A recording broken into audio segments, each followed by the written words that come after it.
తాకట్లో ఉన్న మీ బంగారాన్ని విడిపించి ఆ రోజు ఆన్లైన్ రేటుకి కొంటాం. Sharma gold company.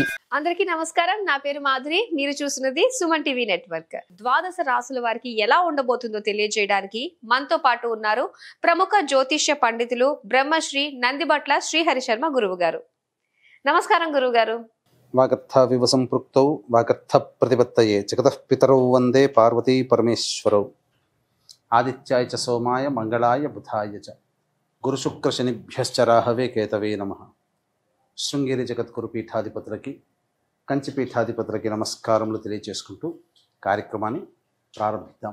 గురుగారు, కన్యా రాశి వారికి ఎలా ఉండబోతుందో తెలియజేస్తారా? ద్వాదశ రాశులలో భాగంగా మే 18వ తారీఖు నుంచి 31వ తారీఖు వరకు ఈ 12 రాశుల వారికి ఏ విధంగా ఉండబోతుందో తెలుసుకునే ముందు గ్రహ సంచారం గురించి తెలుసుకుందాం. మేషంలో బుధుడు, వృషభంలో రవి, మిథునంలో గురువు, అలాగే కర్కాటకంలో కుజుడు స్తంభించి ఉండడం. 18వ తారీఖు నుంచి రాహువు కుంభంలోను, కేతువు సింహంలోని సంచారం చేస్తుండడం. మీనరాశిలో శని శుక్రుల యొక్క సంచార ప్రభావం వెరసి చూసినట్లయితే వీక్షించేటువంటి ప్రేక్షకులకి ఒక అద్భుతమైనటువంటి యోగము ఈ మే 18, 19, 20వ తారీఖులో నుంచి చూసుకుంటే రాహుకేతులు అనగా రాహుకేతుల మధ్య మొత్తము సప్తగ్రహాలు బంధింపబడి ఉండడం, కాలసర్పదోష ప్రభావము మే 18వ తారీఖు నుంచి ప్రభావం ప్రారంభమైంది. ఇక ఈ 18వ తారీఖు నుంచే గ్రహమాలికా యోగము 18, 19, 20వ తారీఖులో చూసుకుంటే గ్రహాలన్నీ వరుసగా ఒక రాశిలో ఒక మాలగా ఉండిపోయింది. 18వ తారీఖు నుంచి 20వ తారీఖు వరకు మొత్తం గ్రహాలన్నీ ఒక్కొక్క రాశిలో ఉన్నాయి. అనగా సప్తగ్రహాలు మొత్తము 1, 2, 3, 4, 5, 6, 7, 8 రాశుల్లో మొత్తము నవగ్రహాలు 8 రాశుల్లో స్థిరపడి సంచార ప్రభావం అనేటువంటిది ఉంది. కాబట్టి గమనించగలరు. మే 18వ తారీఖు నుంచి 31వ తారీఖు వరకు కన్యా రాశిలో జన్మించినటువంటి వారికి ఏ విధంగా ఉండబోతుందో తెలియజేసే ప్రయత్నం చేద్దాం. ఈ కన్యా రాశిలో జన్మించినటువంటి వారికి రాహు ప్రభావము అలాగే గురు ప్రభావము కుజుడు సంపూర్ణంగా యోగిస్తున్నారు. ఈ కారణం చేత తలపెట్టినటువంటి కార్యంలో విజయం మీ సొంతమవుతుంది అని చెప్పవచ్చు. అయితే ముఖ్యంగా బుధగ్రహ ప్రభావం వలన మీరు డబ్బులు ఎవరికి అప్పుగా ఇవ్వకపోవడమే చాలా మేలు అనేటువంటి విషయాన్ని మీరు గమనించుకోవాలి. ఇక ప్రధానంగా చూసుకున్నట్లయితే కేతుగ్రహ ప్రభావం చేస్తున్నటువంటి ఏ ప్రయత్నంలోనైనా కానీ సాధారణంగా ఆటంకాలు అనేటువంటివి తరచూ సంభవిస్తాయి. కాబట్టి దేవతానుగ్రహాన్ని పొందే ప్రయత్నం చేస్తూ మీరు గనక ఉన్నట్లయితే మీరు చేపట్టేటువంటి ప్రతి పనులలో కూడా సాఫీగా సాగుతాయని చెప్పవచ్చు. ఇక సప్తమ శుక్రుడు, సప్తమ శని ప్రభావం వెరసి చూసుకున్నట్లయితే ప్రధానంగా వివాహం కావాల్సినటువంటి అబ్బాయిలకి అమ్మాయిలకి కూడా చక్కటి సంబంధాలు అనేటువంటివి నెలకొల్పబడతాయి.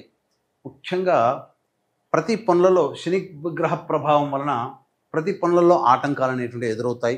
తండ్రితో కానీ తండ్రితో సమానమైనటువంటి వారితో కానీ ఇబ్బందికర పరిస్థితులు అనేటువంటివి ఎదురవుతాయి. కాబట్టి వాళ్ళతో వాగ్వివాదాలు చేయకపోవడమే చాలా మేలు అనేటువంటి విషయాన్ని గమనించుకోవాలి.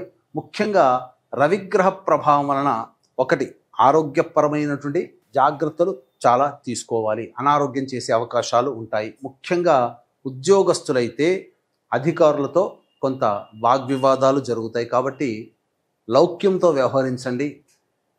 పరిస్థితులు మనకు అనుకూలంగా లేవు కాబట్టి తగ్గి ఉన్నట్టయితే మీకు జీవితంలో పరాభవాలు తగ్గుతాయి. ఇక వృత్తి ఉద్యోగ వ్యాపారాల్లో ఉన్నటువంటి వాళ్ళకి ప్రధానంగా ప్రభుత్వపరమైనటువంటి దండనలు అనగా ప్రభుత్వపరంగా ఇబ్బందికర పరిస్థితులు ఎదురయ్యే అవకాశాలు ఉన్నాయి. కాబట్టి జాగ్రత్తలు పాటించండి. ఇక ముఖ్యంగా చూసుకున్నట్లయితే విద్యార్థులకి ప్రధానంగా విదేశీయానము విదేశీ విద్య సంబంధించిన చేయ ప్రయత్నాలన్నీ కూడాను కొలిక్కి వస్తాయి. అనుకున్నటువంటి కళాశాలలో మీకు సీట్ సంపాదించుకునే అవకాశాలు గోచరమవుతాయి. ముఖ్యంగా ప్రధానంగా ఏదైనా కానీ మిశ్రమమైనటువంటి ఫలితాలు ఈ యొక్క కన్యా రాశిలో జన్మించినటువంటి వారు పొందుతారని చెప్పవచ్చు. ఇక ఈ 18వ తారీఖు నుంచి 31వ తారీఖు వరకు ఏ విధంగా ఉండబోతుంది అనేటువంటి తెలుసుకునే ముందు వీక్షించేటువంటి ప్రేక్షకులకి గమనిక. ఈ నెల 22వ తారీఖు రోజున హనుమత్ జయంతి సందర్భంగా ప్రధానంగా జాతకరీత్యా ఉన్నటువంటి విద్య, వివాహ, ఉద్యోగ, దాంపత్య, అనారోగ్య సమస్యల నివారణ, అలాగే ముఖ్యంగా శని మార్పు, రాహు మార్పు, కేతువు మరియు గురువు మార్పు అనేటువంటిది జరిగినటువంటి కారణం చేత కొన్ని రకాల సమస్యలు అనేటువంటివి ఈ కన్యా రాశిలో జన్మించినటువంటి వారికి ఉత్పన్నమవుతాయి. కాబట్టి ఈ సంబంధించినటువంటి రాశులలో జన్మించినటువంటి వారికి దోష నివారణార్థమై సర్వదోష నివారణ పూజలు హోమాలు అనేటువంటి జరిపించి శంకరుంగలి మాల శక్తిపాతం చేసి ఇవ్వడం జరుగుతుంది. అలాగే సరస్వతీ నది పుష్కరాలు కూడా ప్రారంభమయ్యాయి. 26వ తారీఖు రోజున ఈ సోమవతి అమావాస్య సందర్భంగా పితృదోష నివారణ, తండ్రి వైపు 6 తరాలు తల్లి వైపు 3 తరాల్లో ఏవైనా దుర్మరణాలు కనుక ఉన్నట్లయితే, సమస్యలు అధికంగా ఉండి పరిష్కారం లభించకుండా ఉంటే అది పితృదోషంగా చెప్పబడుతుంది. కాబట్టి ఆ పితృదోష నివారణ కార్యక్రమం కర్ణాటకలో జరిపించడం జరుగుతుంది. ఇక 27వ తారీఖు రోజున కూడా అమావాస్య ఉన్నటువంటి కారణం చేత ఆ రోజున మీకు పిండ ప్రదాన కార్యక్రమాలు, అనగా భర్త వైపు 3 తరాలు భార్య వైపు 3 తరాల్లో సరస్వతీ నది పుష్కరాల సందర్భంగా పిండ ప్రదాన కార్యక్రమాలు అనేటువంటి జరిపించడం జరుగుతుంది. అవకాశం ఉన్నవాళ్ళు కార్యక్రమ తదనంతరం కాంటాక్ట్ చేసి పూర్తి వివరాలు తెలుసుకోవచ్చు. ఇక 18, 19, 20వ తారీఖుల్లో మీ ఆరోగ్యం పట్ల శ్రద్ధ వహించాల్సినటువంటి పరిస్థితి, ముఖ్యంగా అనారోగ్య సూచనలు చేస్తాయి. కాబట్టి జాగ్రత్తలు పాటించండి. శ్వాస సంబంధముగా ఇబ్బందులు ఎదుర్కొంటారు. వాహనం నడిపేటప్పుడు జాగ్రత్తలు పాటించాలి. 21, 22, 23, 24 ఈ తేదీలలో మీరు అనుకున్నటువంటి విధంగా కార్యక్రమాలని దిగ్విజయంగా పూర్తి చేసుకుంటారు. నిరుద్యోగస్తులకి ఉద్యోగం లభించే అవకాశాలు గోచరమవుతున్నాయి. అలాగే ఖర్చులకు మించినటువంటి ఆదాయం లభించడం ద్వారా సంతోషంగా ఉంటారని చెప్పవచ్చు. 25, 26వ తారీఖుల్లో ఇచ్చినటువంటి సొమ్మును వసూలు చేసుకోలేకపోవడము, లేదా ఏదైనా పెట్టుబడులు పెట్టడం ద్వారా నష్టపోవడము అనేటువంటిది సూచిస్తుంది. ముఖ్యంగా ధనపరమైన నష్టము సూచించబడుతుంది. అలాగే శిరో సంబంధమైనటువంటి ఇబ్బందికర పరిస్థితులు ఎదురవుతాయి. తల తిరగడం లాంటివి ఎక్కువగా ఉంటాయి. ఆ 2 రోజుల పాటు మానసికమైనటువంటి ప్రశాంతత లోపిస్తుంది. ఖర్చులు కూడా అధికంగా ఉంటాయి. కాబట్టి జాగ్రత్తలు పాటించాలి. ఇక 27, 28వ తారీఖులో కనుక చూసుకుంటే సంతాన మూలకంగా సమస్యలు, ఖర్చులు పెరుగుతాయి. ఉద్యోగపరముగా ఇబ్బందులు అనేటువంటి ఎదుర్కోక తప్పదు. తండ్రితో విభేదాలు ఎదుర్కొనే అవకాశాలు గోచరమవుతున్నాయి. 29, 30, 31 ఈ 3 రోజుల్లో అనుకున్నటువంటి విధంగా కంటే కూడా వృత్తి ఉద్యోగ వ్యాపారాల్లో ఉన్నటువంటి వాళ్ళు సమస్త విధముగా ఆనందంగా గడుపుతారు. అన్ని రకాలుగా సంతోషకరమైనటువంటి జీవితాన్ని పొందుతారు. ఖర్చుకు మించిన ఆదాయాన్ని లభించడం ద్వారా సంతోషంగా జీవిస్తారని చెప్పవచ్చు. ఈ రాశిలో జన్మించినటువంటి స్త్రీలు ఎలాంటి జాగ్రత్తలు తీసుకోవాలి, అలాగే వీరికి ఎలా ఉండబోతుంది అంటారు? ఇక ఈ కన్యా రాశిలో జన్మించినటువంటి మహిళలకి ప్రధానంగా ఆకస్మికంగా గౌరవ మర్యాదలు పెరుగుతాయి. కింది స్థాయిలో ఉన్నటువంటి వాళ్ళు మిమ్మల్ని సాదరంగా ప్రేమగా చూసుకోగలుగుతారు. కోల్పోయినటువంటి గౌరవం ఎక్కడ కోల్పోతారో అక్కడ తిరిగి గౌరవాన్ని పొందేటువంటి అవకాశాలు గోచరమవుతున్నాయి. ముఖ్యంగా సంతానముతో సమస్యలు అనేటువంటివి తీరుతాయి. ప్రేమ ఆప్యాయతలు కుటుంబ సభ్యుల ద్వారా మీరు మళ్ళీ తిరిగి పొందుతారని చెప్పవచ్చు. అయితే ధనపరమైనటువంటి విషయాల్లో జాగ్రత్తలు పాటించాలి. పెట్టుబడులు కానీ అప్పులు ఇచ్చేటప్పుడు జాగ్రత్తలు పాటించాలి. ఇక సంతానం కోసం ఎదురు చూసేటువంటి మహిళలకి సత్సంతాన ప్రాప్తి గోచరమయ్యే అవకాశం ఉంటుంది. వివాహం కావాల్సిన అమ్మాయిలకి కూడా వివాహ సంబంధాలు ఉంటాయని చెప్పవచ్చు. ఏతావాత ఆనందకరమైనటువంటి జీవితాన్ని కన్యా రాశిలో జన్మించినటువంటి వాళ్ళు పొందుతారు. అలాగే వీరు ఎలాంటి పరిహారాలు చేసుకుంటే అంత శుభం జరుగుతుంది అంటారు గురువుగారు?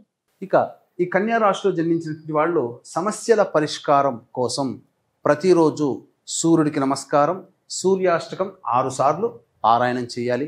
అలాగే వీలు కుదిరినప్పుడల్లా విష్ణు సహస్రనామ పారాయణం చేసుకుంటే చాలా మేలు జరుగుతుందని చెప్పవచ్చు. ఇప్పుడు చెప్పినటువంటి సమస్యల కంటే ఇంకా విభిన్నంగా మీ యొక్క జీవితం ఉంది అని అంటే మీ యొక్క జన్మజాతకంలో నడుస్తున్నటువంటి గ్రహ దశాంతర్దశల ప్రభావాలు. కావున దగ్గరలోని మంచి ఉపాసనాపరులైనటువంటి జ్యోతిష్యుల్ని సంప్రదించి వారి సలహాలు సూచనలు కనుక పాటించినట్లయితే మరింత మెరుగైనటువంటి జీవితాన్ని పొందుతారని తెలియచేయవచ్చు. అలాగే ఈ మే 22వ తారీఖు రోజున హనుమత్ జయంతి సందర్భంగా జరిగే సర్వదోష నివారణ పూజల హోమాల్లో పాల్గొని శక్తిపాతం చేయబడినటువంటి శంకరుంగని మాలని పొందవచ్చు. అలాగే సరస్వతీ నది పుష్కరాల సందర్భంగా 26, 27వ తారీఖుల్లో పిండ ప్రదాన కార్యక్రమం కాళేశ్వరంలో, అలాగే గోకర్ణంలో పితృదోష నివారణ కార్యక్రమాలు జరుగుతాయి. అవకాశం ఉన్న వాళ్ళు కార్యక్రమాలందరితో కాంటాక్ట్ చేసి పూర్తి వివరాలు తెలుసుకోవచ్చు. కన్యా రాశి వారి ఫలితాలు తెలియజేసినందుకు ధన్యవాదాలండి. సర్వం శ్రీ ఉమామహేశ్వర పరబ్రహ్మార్పణమస్తు.